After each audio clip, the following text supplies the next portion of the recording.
सरकार लाई है विद्यार्थियों के लिए डिजिटल लाइब्रेरी। बच्चों के उज्जवल भविष्य के लिए बिहार सरकार है सदा अग्रसर और तैयार। कक्षा 1 से कक्षा 12 तक के सभी पाठ्य पुस्तक पूरक सामग्री एवं वीडियो अब शिक्षा विभाग बिहार सरकार द्वारा विकसित पोर्टल पर है उपलब्ध। अध्ययन सामग्री देखने के लिए BEPCLOTS.bihar.gov.in पर विजिट करें अथवा एंड्रॉइड मोबाइल पर गूगल प्ले स्टोर से E-LOTS ऐप डाउनलोड करें। शिक्षकों, अभिभावकों एवं बच्चों से अनुरोध है कि इस लाइब्रेरी का अधिक से अधिक लाभ उठाएं और अपनी पढ़ाई जारी रखें।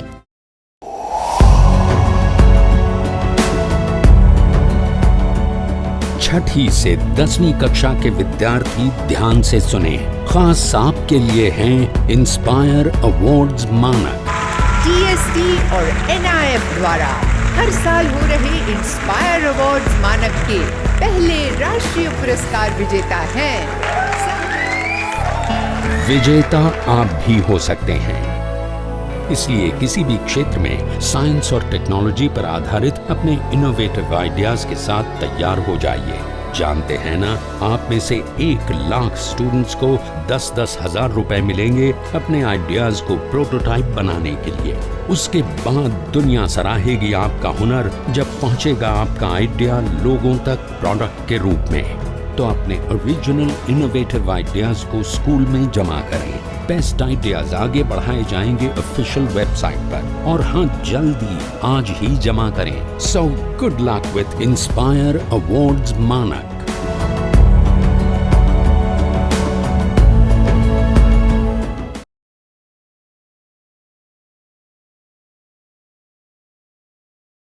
तो मैं संख्या रेखा के बारे में तो पता ही है कि संख्या रेखा में हम कोई भी संख्या एक बिंदु के रूप में दर्शा सकते हैं। कि जैसे ये संख्या रेखा में यहाँ पे है 0, ये रहा 1, ये है 2, ये है 3। तो समझो कि मेरे पास एक संख्या है 2, तो इसे मैं एक बिंदु के रूप में इस एक आयामी संख्या रेखा पे यहाँ पे दर्शा सकता हूँ, यहाँ पे इसे दिखा सकता हूँ। अब सवाल ये है, क्या मैं 2 संख्याएं ले सकता हूँ? समझो कि 3 और 5। क्या मैं 2 संख्याएं लेकर इसे एक 2 आयामी प्रतल पर दर्शा सकता हूं क्या? तो यही हमारा काम है कि ऐसी संख्या को इस निर्देशांक प्रतल पर, जी हाँ, इसे कहते हैं निर्देशांक प्रतल, इस पे बिंदु के रूप में हम इसे कैसे दर्शा सकते हैं। तो चलो शुरू करते हैं। तुम्हें पता तो चली गया है कि इसे कहते हैं निर्देशांक प्रतल, और यहाँ पे ये जो संख्याएं हैं इन्हें हम कहते हैं निर्देशांक। यहाँ पे ये जो तुम 2 रेखाएं देख रहे हो, इसमें से जो ये आड़ी रेखा है, इस आड़ी रेखा को हम कहते हैं x अक्ष, और ये जो खड़ी रेखा है इसे हम कहते हैं y अक्ष। और यहाँ पे जो 2 संख्याएं हमें दी गई हैं, इसमें जो पहली संख्या है इसे हम मानते हैं कि ये है x निर्देशांक, और ये जो दूसरी संख्या है इसे हम मानते हैं कि ये है y निर्देशांक। तो इस तरीके से ये जो 3 और 5 है इसे हम कहते हैं कि यह है क्रमित जोड़ी, कि पहले 3 आ रहा है जो x निर्देशांक है और बाद में 5 आ रहा है जो y निर्देशांक है। और जहाँ पर ये x और y अक्ष एक दूसरे से टकरा रहे हैं इसे हम कहते हैं हमारा मूल बिंदु, और इसके जो निर्देशांक होते हैं वो होते हैं 0 और 0, और इसे हम कहते हैं हमारा मूल बिंदु। तो चलो अब देखते हैं कि ये 3 और 5 को हम इस निर्देशांक प्रतल पर कहाँ दिखा सकते हैं। तो चलो देखते हैं। सबसे पहले लेते हैं x निर्देशांक जो है 3। तो हमें 0 से शुरू करके x अक्ष में 3 स्थान आगे बढ़ना है। तो 1, 2, 3। यहाँ पर जो x निर्देशांक है वो है 3, और दरअसल इन सारे बिंदुओं पर जो x निर्देशांक है वो 3 है। और यहाँ पे हमें y निर्देशांक दिया गया है 5। तो हमें मूल निर्देशांक 0 और 0 मूल बिंदु से शुरू करते हुए 5 स्थान ऊपर जाना है। तो यह 1, 2, 3, 4, 5। तो यहाँ पे जो y निर्देशांक है वो है 5, और दरअसल इन सारे बिंदुओं पे जो y निर्देशांक है वो 5 है। तो ऐसा कौन सा बिंदु है जहाँ पे x निर्देशांक 3 हो और y निर्देशांक 5 हो, ये दोनों एक साथ होने चाहिए? तो वो मुझे दिख रहा है कि वो रहा ये बिंदु पर जो x निर्देशांक है वो है 3 और जो y निर्देशांक है वो है 5। तो इस क्रमित जोड़ी को हम बिंदु के रूप में इस निर्देशांक प्रतल पर यहां पर दिखा सकते हैं। चलो एक और उदाहरण लेते हैं। समझो कि हमें दिया गया है 2 और 4। अब इस बिंदु को हम इस निर्देशांक प्रतल पर कैसे दिखाएंगे?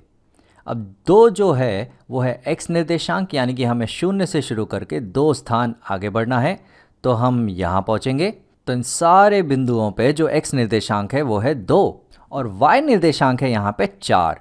तो मूल बिंदु से शुरू करके हमें 4 स्थान ऊपर बढ़ना है। तो 1 2 3 4 यहाँ पे जो y निर्देशांक है वो है 4 और दरअसल इन सारे बिंदुओं पे जो y निर्देशांक है वो है 4।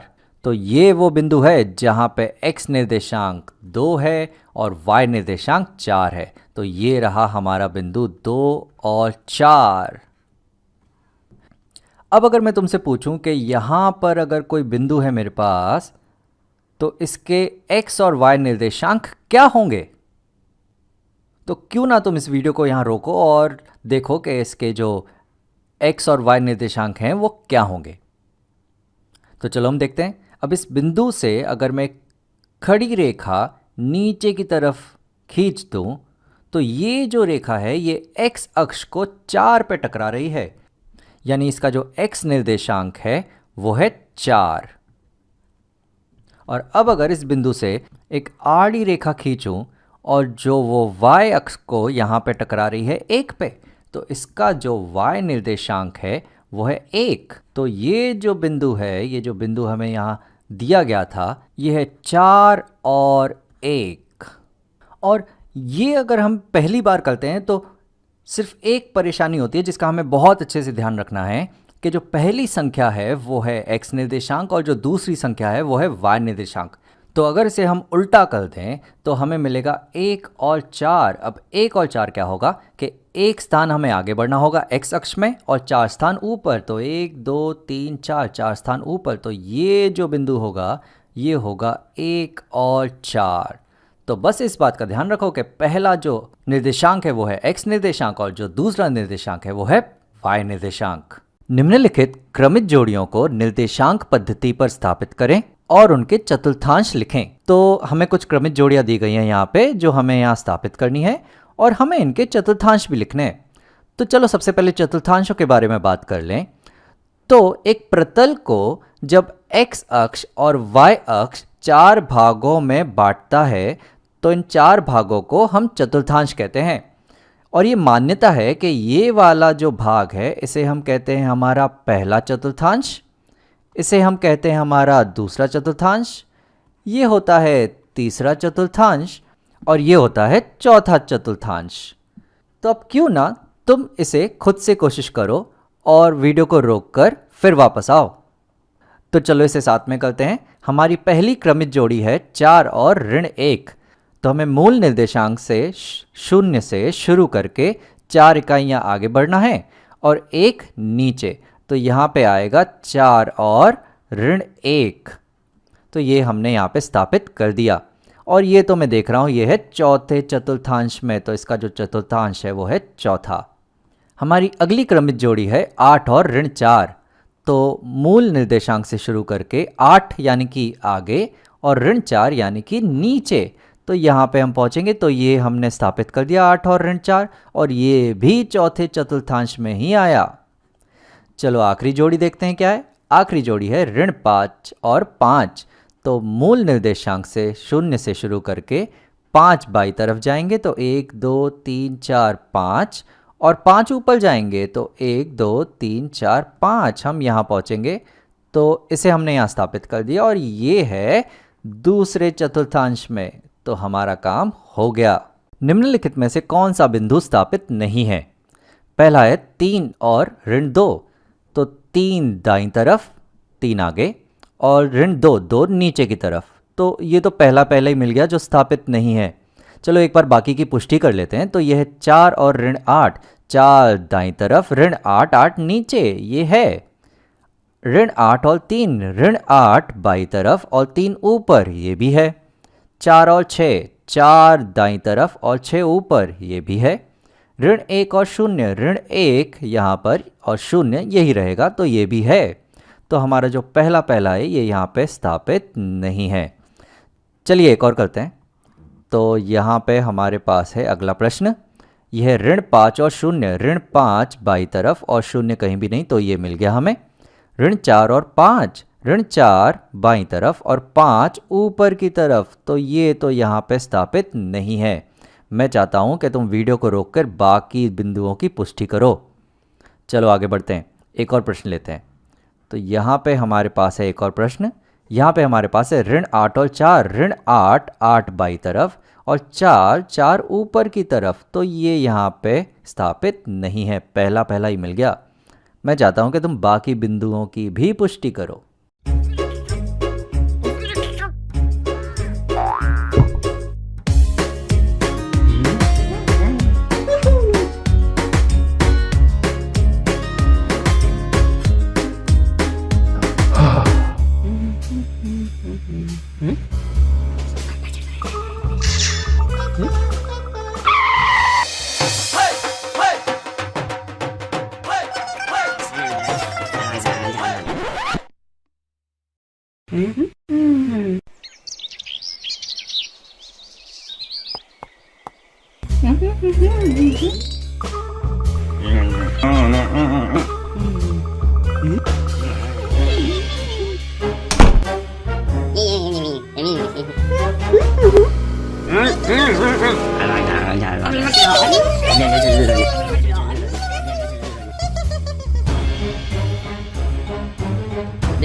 Telekovic ka naman niya. Diyan ka na. Alam mo.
तर्हि प्रियछात्राः पाठस्यन्ते वयं किं करिष्यामः?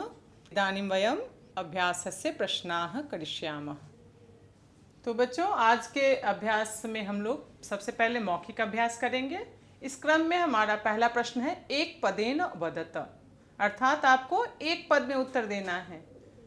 और प्रश्न है हमारा संस्काराः कति सन्ति।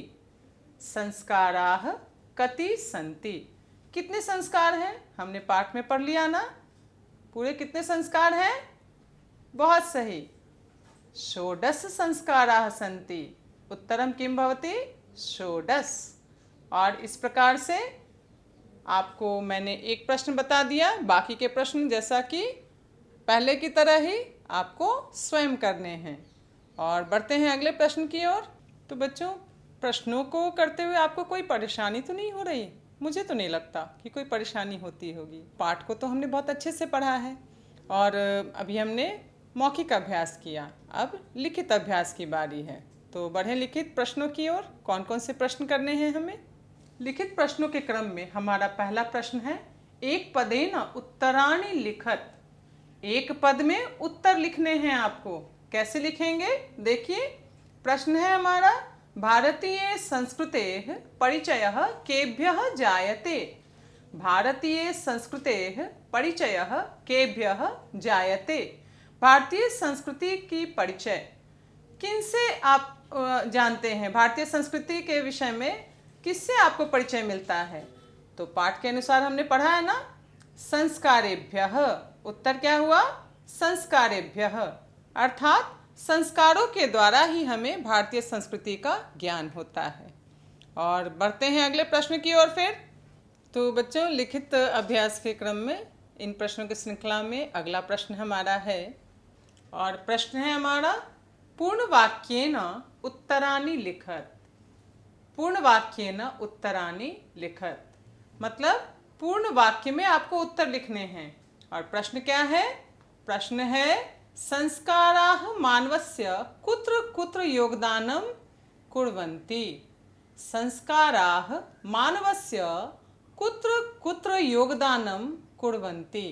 संस्कार मनुष्य के किन किन तरीकों से उनको योगदान देते हैं? हाँ, तो उत्तर क्या होगा? संस्काराः मानवस्य क्रमशः परिमार्जने, दोषापनयने, गुणाधाने च योगदानं कुर्वन्ति। क्या उत्तर है? संस्काराः मानवस्य क्रमशः परिमार्जने, दोषापनयने, गुणाधाने च योगदानं कुर्वन्ति। अर्थात संस्कार मनुष्य का क्रमशः परिमार्जन करने में, दोषों को दूर करने में और गुणों के ग्रहण करने में योगदान करते हैं। तो इस प्रकार से मैंने एक प्रश्न बताया, और इस एक प्रश्न के उत्तर करने के बाद आप ये तो नहीं सोच रहे हैं कि बाकी के प्रश्न करने ही नहीं हैं। बिल्कुल नहीं, बाकी के प्रश्न तो आपको स्वयं करने हैं। वाह, बहुत बढ़िया। तो इस प्रकार से मैंने हर प्रश्न का एक एक प्रश्न के उत्तर आपको दिए हैं, और बाकी के उत्तर आपको स्वयं लिखने हैं। और बढ़ते हैं इसी प्रकार अगले प्रश्न की ओर। इस खंड में, इस प्रश्न में क्या है, आपको कुछ पद दिए हुए हैं और उसका प्रयोग करके आपको वाक्य बनाने हैं, और उदाहरण स्वरूप आपको 2 उदाहरण भी दिए हुए हैं। तो आप उसे अच्छी तरह देखें और तब वाक्य बनाएं। तो हम लोग शुरू करते हैं वाक्य बनाना। देखें तो बच्चों, इस प्रश्न में आप देख रहे हैं, प्रदत्त पदैः, यहाँ आपको रिक्त स्थान है, कृत्वा, फिर रिक्त स्थान, करोति वा कुर्वन्ति, प्रयोगपूर्वकं च एकैकं वाक्यं रचयत। आपको जो पद दिए हुए हैं उनमें कृत्वा और करोति या कुर्वन्ति का प्रयोग करते हुए वाक्य निर्माण करना है। और इस प्रकार से आपको पुस्तक में भी उदाहरण दिया हुआ है, आप ध्यान से देख सकते हैं। बालकः स्नानं कृत्वा अध्ययनं करोति। और उसके बाद फिर दूसरा उदाहरण भी है, जनाः भोजनं कृत्वा शयनं कुर्वन्ति। तो इसी के आधार पे हम लोग अपने वाक्य भी बनाएंगे। और पद है हमारा अग्नि स्थापनम। अग्नि स्थापनम का मतलब क्या हुआ? अग्नि जलाकर, प्रज्वलित करके। तो वाक्य क्या बना? ब्राह्मणः अग्नि स्थापनम कृत्वा होमः करोति। ब्राह्मणः अग्नि स्थापनम कृत्वा होमः करोति। ब्राह्मण अग्नि प्रज्वलित करके और हवन करते हैं। और इसी प्रकार से आप अगले वाक्यों का भी निर्माण करेंगे। प्रिय छात्राः, अस्मिन् खंडे स्तंभद्वयं दत्तम् अस्ति। अर्थात इस खंड में आपको 2 स्तंभ दिए हुए हैं, और आपको क्या करना है? उन दोनों स्तंभों से जो उचित विलोम पद हैं, उचित विलोम पद को आपको मिलाकर और उससे फिर पुनः लिखना है। तो देखते हैं कैसे करना है। इस प्रश्न में समुचित विलोम पदैः सह मेलनं कृत्वा लिखत, अर्थात उचित विलोम पदों के साथ मिलान करके आपको लिखना है। मैंने एक पद उठाया है, प्रयोजनम, स्तंभ क से प्रयोजनम, और इसका उचित विलोम पद क्या होना है? तो मैंने स्तंभ ख से पुनः ले लिया निष्प्रयोजनम। तो प्रयोजन का विलोम पद तो निष्प्रयोजन ही होना है। तो इस प्रकार से मैंने लिख दिया दोनों को एक साथ। आपको भी बाकी के पदों के साथ उनके उचित विलोम पदों को लिखना है। और इस प्रकार हम फिर अगले प्रश्न की ओर बढ़ेंगे। बच्चों, इस खंड में आपको कुछ धातु, उनके साथ प्रत्यय और उनके साथ कुछ उपसर्गों का भी प्रयोग करके दिया गया है प्रश्न में, जिसके आपको रूप बताने हैं कि किस रूप में कौन सा शब्द बन रहा है। यहाँ मैंने एक प्रश्न बता दिया है और बाकी के प्रश्न जैसा कि पहले की तरह ही होता रहा है। क्या करना है? बिल्कुल आपको स्वयं करने हैं। तो देख लेते हैं क्या प्रश्न है हमारा। और इस प्रश्न में क्या करना है? प्रकृति प्रत्ययानाम योगम कृत्वा पदानि प्रदर्शयत। आपको प्रकृति प्रत्ययों को जोड़कर आपको वो पद दिखाने हैं कि कौन सा पद बन रहा है। मैंने यहाँ किया है पहला प्रश्न। पड़ी, पड़ी क्या है पता है आपको? उपसर्ग है।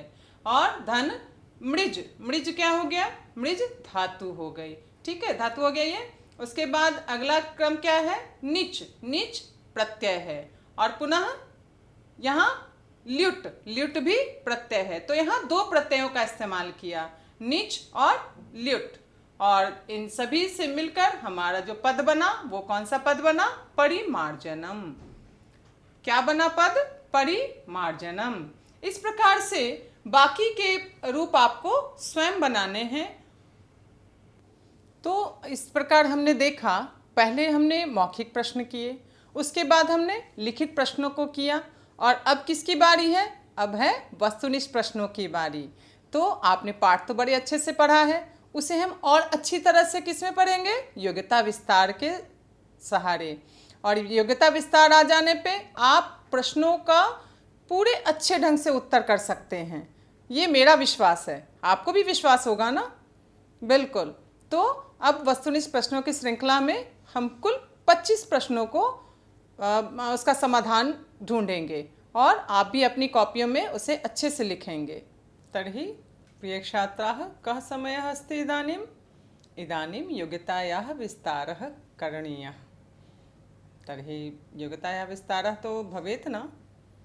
तो अपनी पुस्तकों में देखिए, आपके प्रश्नोत्तर के अंतिम पृष्ठ पे योग्यता विस्तार है, उससे आप ध्यानपूर्वक देखेंगे और साथ साथ उच्चारण करने की कोशिश करना है। तो देखिए फिर। प्रस्तुतः पाठः वर्तमान संदर्भे स्वकीयं भारतीय मूल्यं प्रति जागरणम उत्पादयति। यह प्रस्तुत पाठ जो है यह वर्तमान संदर्भ में हमारे भारतीय मूल्यों के प्रति जागरण उत्पन्न कर रहा है, यह जागृति पैदा कर रहा है। सम्प्रति यथा यथा भौतिक विकासः जायमानः अस्ति तथा तथा आध्यात्मिक ह्रासः परिलक्षितः भवति। और आज के समय में जैसे जैसे भौतिक विकास हो रहा है वैसे वैसे आध्यात्मिक ह्रास परिलक्षित हो रहा है। कहने का तात्पर्य यहाँ क्या है बच्चों की? देखिए, जैसे जैसे भौतिक विकास का क्या मतलब है? आप भौतिक विकास की गिरफ्त में हैं, है ना? आप पहले क्या होता था? प्राचीन समय में आप हवा लेने के लिए आपके पास हाथों वाले पंखे थे जिससे आप डुला डुला के और हवा लेते थे। आज क्या है? आप पूरी तरह से भौतिकवादी हो चुके हैं। हर चीज़ के लिए आप इलेक्ट्रॉनिक्स के ऊपर निर्भर हैं। आप स्विच ऑन करते हैं, पंखा चलने लगता है ना? और उससे भी ज़्यादा और ज़्यादा विकास किया आपने, कूलर ले लिया, शीत वायु जो आपको देता है कूलर। और उससे भी और ज़्यादा विकास किया आपने, तो आपने क्या ले लिया? एसी, जिसमें ठंडी ठंडी हवा मिलती है और आप बड़े आराम से उसमें सोते हैं। तो ये सारी चीज़ें भौतिक विकास तो हो रही हैं, लेकिन इसके साथ साथ आध्यात्मिक ह्रास हो रहा है। कहने का तात्पर्य यह है कि आप अध्यात्म से बिल्कुल ही दूर होते जा रहे हैं। आप भगवान को याद करना भूल गए हैं, है ना? जिस तरह आप विकास कर रहे हैं तो उसके लिए किसी को धन्यवाद तो करना है ना, किसकी वजह से आप ये विकास कर रहे हैं, कैसे विकसित हो रहे हैं? सब ईश्वर की कृपा से। तो उस ईश्वर को कैसे आप भूल सकते हैं?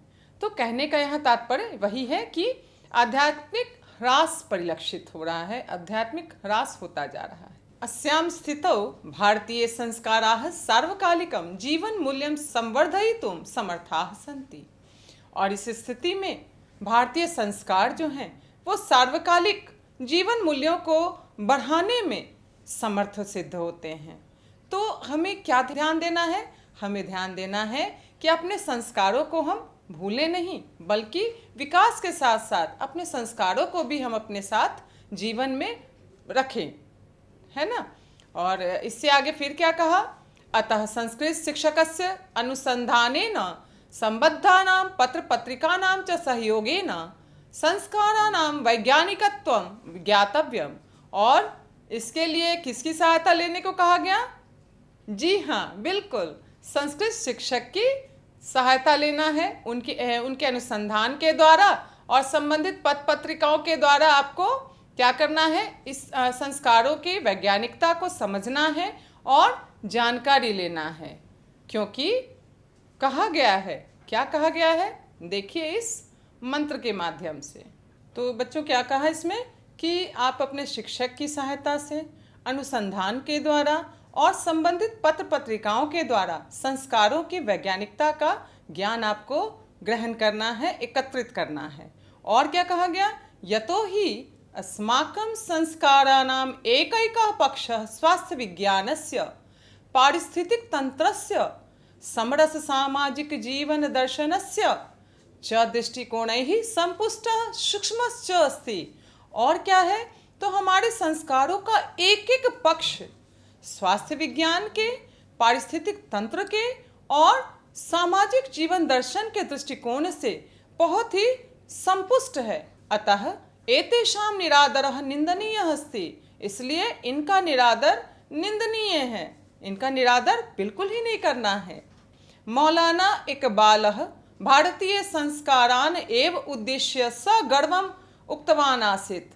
मौलाना इकबाल ने कहा था, अपने संस्कृति को गर्वपूर्वक, संस्कृति से इतने ज़्यादा वो मौलाना इकबालः भारतीय संस्कारान एव उद्देश्य सगर्वम उक्तवान आसीत्। मौलाना इकबाल ने भारतीय संस्कृति के से प्रेरित होकर उन्होंने गर्वपूर्वक कहा था। क्या कहा था? यूनान मिस्र रोमा सब मिट गए जहाँ से, यूनान मिस्र रोमा सब मिट गए जहाँ से, कुछ बात है कि हस्ती मिटती नहीं हमारी। कितना अच्छा कहा ना? फिर से एक बार देख ले इसको। यूनान मिस्र रोमा सब मिट गए जहाँ से, कुछ बात है कि हस्ती मिटती नहीं हमारी। मौलाना इकबाल ने कहा था ये भारतीय संस्कृति के संबंध में। और इससे आगे फिर हमारे कुछ संस्कार वर्धक कार्य हैं जिसे भी जानना आवश्यक है और आपको इसे अपने जीवन में प्रयोग में लाना है। इसलिए ये आपके पाठ के साथ दिया हुआ है। इसका उद्देश्य है कि आप इसका प्रयोग अपने जीवन में अवश्य करें। तो कुछ संस्कार वर्धक कार्य हैं, देखते हैं इन्हें। संस्कार वर्धक कार्याणि सन्ति, लेकिन इससे पहले आपको कुछ जवाब देने हैं। क्या आप प्रातःकाल में जगते हैं? अब प्रातःकाल का मतलब क्या है? आप सूर्योदय से पूर्व जगते हैं या सूर्योदय के बाद जगते हैं? वाह, बिल्कुल, बहुत अच्छा करते हैं तब तो देखिए फिर आगे के संस्कार वर्धक कार्य क्या हैं। प्रातः जागरणम, प्रातः काल में आपको जागरण करना है। और उसके आगे फिर प्रातः उत्थाय सूर्योदयात पूर्वमेव करौ संयोज्य करतलम विलोकयन संकल्प पूर्वकम पठेत। आपको प्रातः जागरण तो करना ही है, लेकिन उसके साथ साथ प्रातः उठकर, कब उठना है? सूर्योदय से पूर्व ही उठकर दोनों हाथों को जोड़कर और अपने दोनों हथेलियों को देखते हुए आपको मंत्रों का उच्चारण करना है। कौन से मंत्र है वो देखें। तो आपको क्या करना है? दोनों हाथों को जोड़कर और अपने हथेलियों को देखते हुए मंत्रोच्चारण करना है। कौन से मंत्रोच्चारण है? कराग्रे वसते लक्ष्मी, कर मध्ये सरस्वती, कर मूले भवेद गौरी, प्रभाते कर दर्शनम। क्या कहा? फिर से देखिए एक बार। कराग्रे वसते लक्ष्मी, कर मध्ये सरस्वती, कर मूले भवेद गौरी, प्रभाते कर दर्शनम। यहाँ इस मंत्र का अर्थ है कि कराग्र, कराग्र का क्या अर्थ हुआ? यहाँ पदच्छेद करना है। कर अग्रे, अर्थात कर मीन्स हाथ हुआ, अग्रे में का मतलब आगे, यानी हाथ के आगे भाग में कौन सी देवी हैं? लक्ष्मी। कर मध्य, मध्य का अर्थ क्या हुआ? बीच में। और कर का मतलब तो बताया ही हाथ, तो और हाथ के बीच में कौन सी देवी हैं? सरस्वती। कर मूले का तात्पर्य क्या हुआ? हाथ के मूल में, अंत में कौन सी देवी हैं? गौरी। और फिर आगे क्या कहा? प्रभाते कर दर्शनम, अर्थात आपके हथेलियों में ही तीनों देवियों का वास है और इन देवियों का दर्शन आप प्रातः काल में अवश्य करें। उठते के साथ आपको प्रातः काल में अपने दोनों हाथों को जोड़ते हुए हथेलियों को खोलकर और तीनों देवियों के दर्शन हो जाते हैं और इस मंत्र के द्वारा आप पूर्णतः अपने दिन की शुरुआत कीजिए।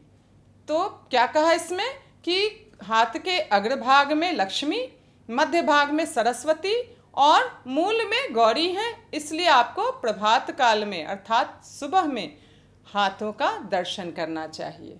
और इससे आगे फिर क्या कहा गया है, देखिए उसे फिर। इति पठित्वा करतलम परस्परम संस्पृश्य नेत्रे स्पृशेत, और ऐसा पढ़ते हुए, पढ़ने के बाद क्या करना है? दोनों हाथों को आपस में इस तरह से स्पर्श करना है और उसके बाद अपने नेत्रों को ऐसे छूना है। तो इससे क्या हुआ? आपको सभी देवियों के आशीर्वाद आपको प्राप्त हो गए। ठीक है ना? अच्छी बात है ना ये? आप तो करेंगे, बिल्कुल रोजाना करना है इसे। और इसके आगे फिर देखते हैं क्या है। और इस मंत्र के बाद फिर आपको क्या करना है? अभी भी बिस्तर से नहीं उतरना है, बिस्तर से उतरने के पहले भी एक मंत्रोच्चारण करना है। क्या है वो मंत्र? पढ़ते हैं। ततः भूमि स्पृष्ट्वा पठेत, और उसके बाद क्या करना है? भूमि को स्पर्श करने से पूर्व पढ़ना है मंत्र को। क्या मंत्र है? समुद्र वसने देवी पर्वतस्तन मंडिते। एक बार फिर से उच्चारण करेंगे। समुद्र वसने देवी पर्वतस्तन मंडिते विष्णु पत्नी नमस्तुभ्यम पादस्पर्शम क्षमस्व में। क्या कहा इसमें? कहा कि समुद्र रूपी वस्त्र को धारण करने वाली, पर्वत रूपी स्तन से सुसज्जित हे देवी विष्णु पत्नी। कौन? विष्णु पत्नी कौन है? ऐसे तो लक्ष्मी है ना, लेकिन भूमि के लिए कहा जा रहा है ये कि विष्णु पत्नी, आपको मैं स्पर्श करने से पहले क्षमा मांगता हूँ कि मैं आपको पैरों से स्पर्श कर रहा हूँ। ये तो हमारी मजबूरी है ना, पैर नीचे नहीं उतरेंगे तो हम चलेंगे कैसे, कोई कार्य कैसे करेंगे? तो इसलिए इस मंत्र के द्वारा उनसे पहले क्षमा याचना करते हैं और तब अपने पैरों को हम बिस्तर से नीचे उतारते हैं। तो ये संस्कार वर्धक कार्य हैं जो आपको दैनिक जीवन में इसे प्रयोग में लाना है ना। और फिर आगे देखते हैं कि आगे क्या कहा गया फिर। ततः माता पितरौ परिवारस्य ज्येष्ठान श्रेष्ठान गुरुजनान च प्रणमेत। क्या कहा? ततः माता पितरौ परिवारस्य ज्येष्ठान श्रेष्ठान गुरुजनान च प्रणमेत। और उसके बाद आप अपने परिवार के, सबसे पहले तो माता पिता को और उसके बाद परिवार में जितने बड़े बुजुर्ग हैं उन सभी को और अपने गुरुजनों को प्रणाम करें। ये प्रतिदिन की आपकी दिनचर्या होनी चाहिए। तब इससे क्या होगा? इससे आपके मंगल भविष्य की शुरुआत होगी। और फिर क्योंकि कहा भी गया है, और क्या कहा गया है? यतो हि अस्माकं वैज्ञानिकी संस्कृति उपदेशम करोति। और ये वैज्ञानिक संस्कृति भी ऐसा ही उपदेश देती है हमें कि हमें ऐसे संस्कार वर्धक कार्य अवश्य करने चाहिए। आप तो ज़रूर करेंगे, बिल्कुल, मुझे पूरा विश्वास है। तो आगे फिर और क्या है हमारी वैज्ञानिक संस्कृति? मातृदेवो भव, पितृदेवो भव, आचार्य देवो भव। तीनों को ही देव कहा गया है। माता भी देवता तुल्य हैं, देवी तुल्य हैं, पिता भी देवता तुल्य हैं और गुरु भी देवता तुल्य हैं। इसलिए इन सभी को क्या करना है? हमें सम्मान देना है, आदर देना है, प्रणाम करना है, प्रतिदिन प्रणाम करना है। ठीक है ना? फिर आगे बढ़ते हैं और देखते हैं कि आगे और क्या संस्कार वर्धक कार्य होने चाहिए हमारे। और अगला हमारा संस्कार वर्धक कार्य क्या है? तो वो है गायत्री संध्योपासनम, अर्थात गायत्री मंत्र की संध्या में उपासना, संध्या में उसका मंत्रोच्चारण करना चाहिए। और इस संदर्भ में क्या कहा गया है? इदम वेद प्रमाणितम तथ्यम वर्तते यस्य आधुनिक वैज्ञानिकाः अपि समर्थनं कुर्वन्ति यत् गायत्री जपेन संध्योपासनया च आयुः विद्या यशः कांतिः शांतिः तेजः अमरत्वं च प्राप्यन्ते। देखिए किन किन चीज़ों की प्राप्ति हो रही है। ये गायत्री मंत्र जो हैं ये वेद प्रमाणित तथ्य हैं और आधुनिक वैज्ञानिक भी इसका समर्थन करते हैं, है ना। और क्या कहा उन्होंने कि गायत्री मंत्र के द्वारा और इसकी संध्या में उपासना के द्वारा हमारी कौन कौन सी चीज़ें हमें प्राप्त होती हैं? आयु लंबी होती है, विद्या की प्राप्ति होती है, हमारा यश बढ़ता है, हमारी कांति बढ़ती है। कांति का क्या मतलब है? कांति चेहरे की चमक। जैसे आप मंत्रोच्चारण करेंगे ना, आप अपने आप में परिवर्तन देखेंगे। तो आप शुरू कीजिए, उसके बाद फिर शांति, मन की शांति मिलती है, फिर आपका तेज बढ़ता है, आप अमरत्व को प्राप्त करते हैं। तो इतना फलदायी है ये गायत्री मंत्र, तो क्यों नहीं इसका जप करें, है ना। तो अपनी दैनिक दिनचर्या में इसे भी शामिल कर लें। सुबह में भी करना है और शाम में भी अवश्य करना है। कोई वक्त तो लगता नहीं इसके उच्चारण में। तो फिर आगे देखते हैं क्या कहा। अतः स्वदैनिक कार्यक्रमे गायत्री जपस्य संध्योपासनस्य च कृते एकः निश्चितः समयः सुरक्षितः करणीयः। क्या कहा? इसलिए अपने दैनिक कार्यक्रम में गायत्री जप के लिए आपको और संध्योपासना के लिए एक निश्चित समय निर्धारित कर लेना है कि इस समय में मुझे गायत्री मंत्र का जप करना है। तो बच्चों, अभी हम लोग बात कर रहे हैं गायत्री मंत्र की, और इसके संबंध में हमने विभिन्न बातों को जाना, इसके महत्व को जाना, और आगे भी इसके संबंध में क्या कहा गया है उसे जानते हैं। अब व्यक्तित्व संवर्धनाय अयम एकः अमोघ उपायः अस्ति। अमोघ अर्थात अचूक। व्यक्तित्व संवर्धन के लिए यह एक अचूक उपाय है। प्राणायाम साधना अपि संध्योपासनस्य एवं अंगभूता अस्ति। प्राणायाम साधना और संध्योपासना का यह एक बहुत ही महत्वपूर्ण अंग है। कौन? गायत्री मंत्र।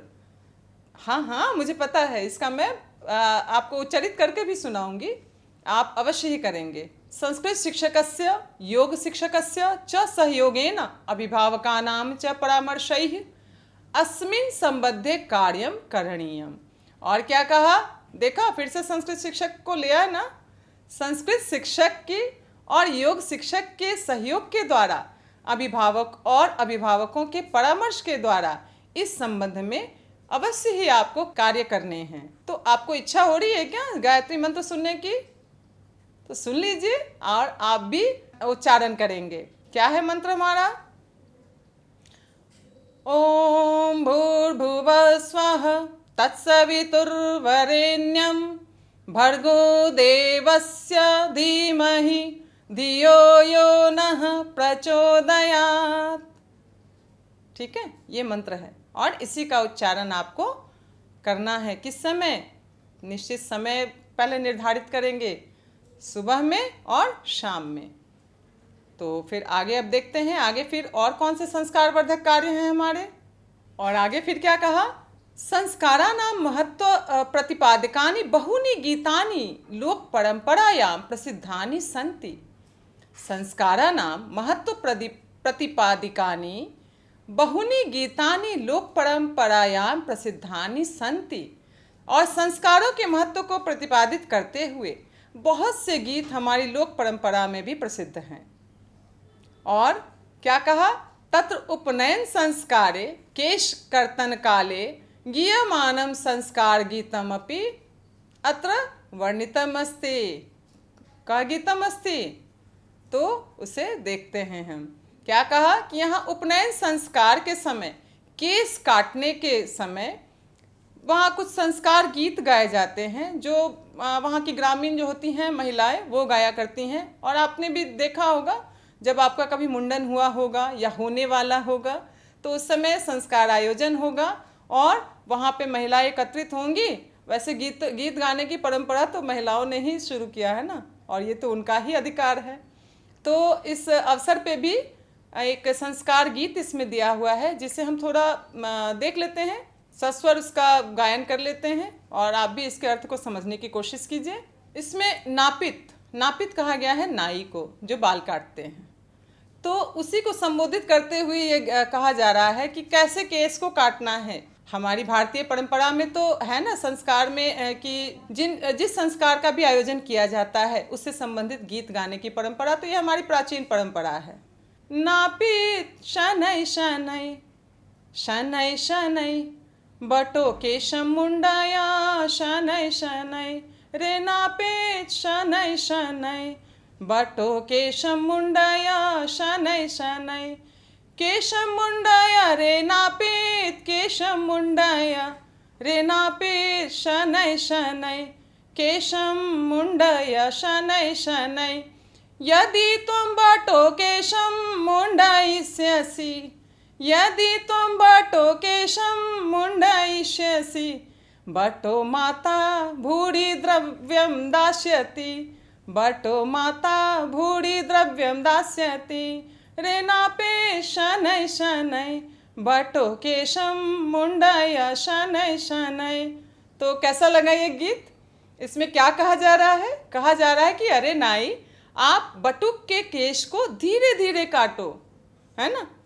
छोटा बच्चा है, हो सकता है अगर आपका उस तरह तेज चल गया तो कहीं कट ना जाए, तो इसलिए माएँ क्या हैं, बड़े ही ध्यान दिला रही हैं इसको, नाई को क्या कह रही हैं कि तुम धीरे धीरे बटुक के केश को काटो, ठीक है। और जब तुम धीरे धीरे बटुक के केश को काटोगे ना, तो बटुक की माता तुम्हें पर्याप्त धन देगी, बहुत सारा धन देगी।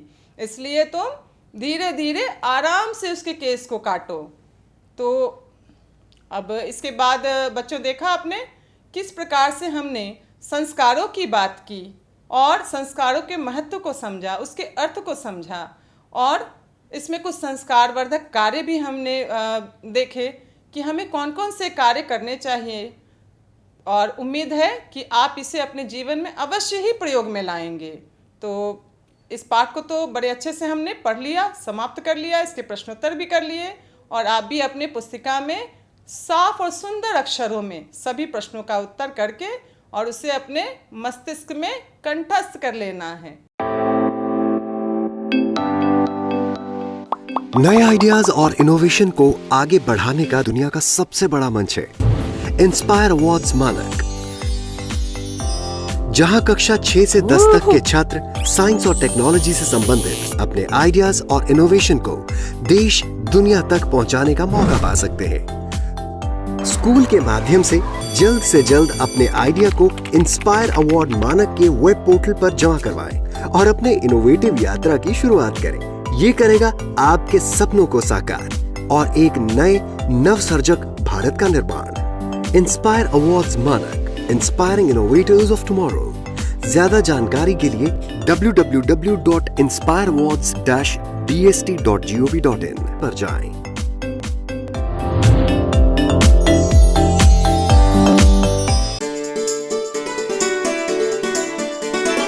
डर से नहीं, तैयारी से आगे कदम बढ़ाना है।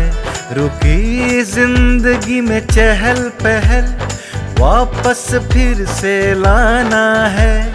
धोकर हाथ पहन कर मास्क सुरक्षित जीवन चलाना है। सुरक्षित जीवन चलाना है। डर कर नहीं, तैयारी से आगे कदम बढ़ाना है। टीकाकरण की शुरुआत हो गई है, पर पहले की तरह हमें मास्क लगाना और 2 गज की दूरी बनाए रखना अभी भी जरूरी है। स्वास्थ्य विभाग और सूचना एवं जनसंपर्क विभाग बिहार सरकार द्वारा जनहित में जारी। जीतेगा बिहार।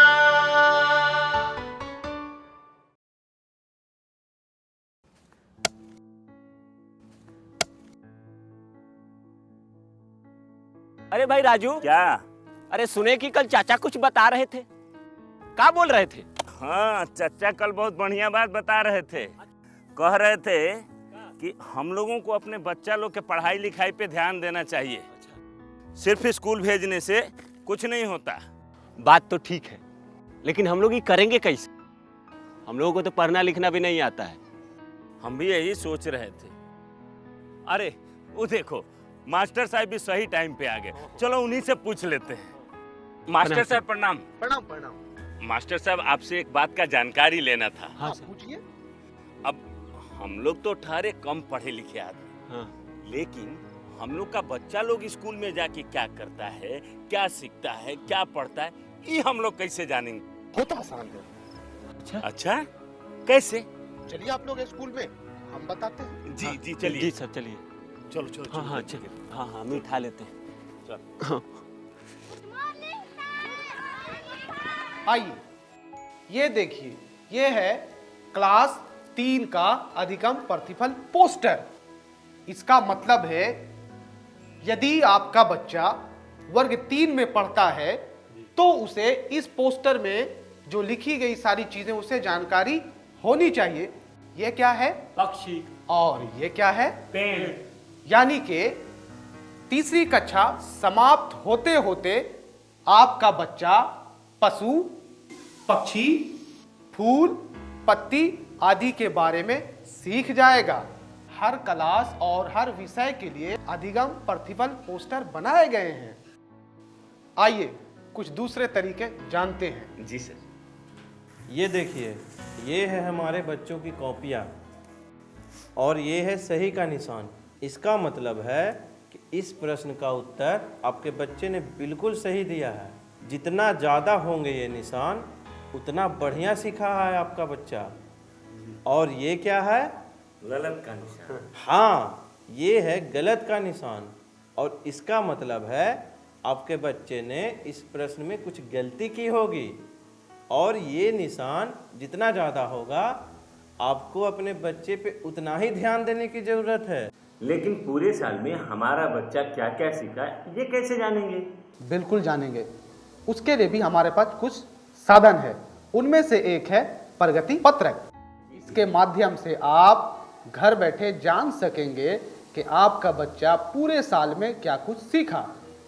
देखिए, ये है 3 स्टार। इसका मतलब होता है सीख चुका है, आपका बच्चा सीख चुका है। और 2 स्टार का मतलब है बच्चा सीख रहा है। और 1 स्टार का मतलब अभी सीखने की आवश्यकता है। जी हाँ। ये तो बहुत आसान है। अब तो हम जैसे बिना पढ़े लिखे लोग भी अपने बच्चों की कॉपी आसानी से जांच कर पाएंगे। बिल्कुल जांच पाएंगे मनोज। हाँ। मास्टर साहब, आपने तो बिल्कुल सही बात बताई थी। तो ठीक है, चलते हैं। आज जो आपने हमको बताया है वो हम सबको बताएंगे। आप क्या करेंगे? आइए हम मिलकर अपने बच्चों के भविष्य को एक नई उड़ान दें। आज हम पूछेंगे तो कल ये सीखेंगे।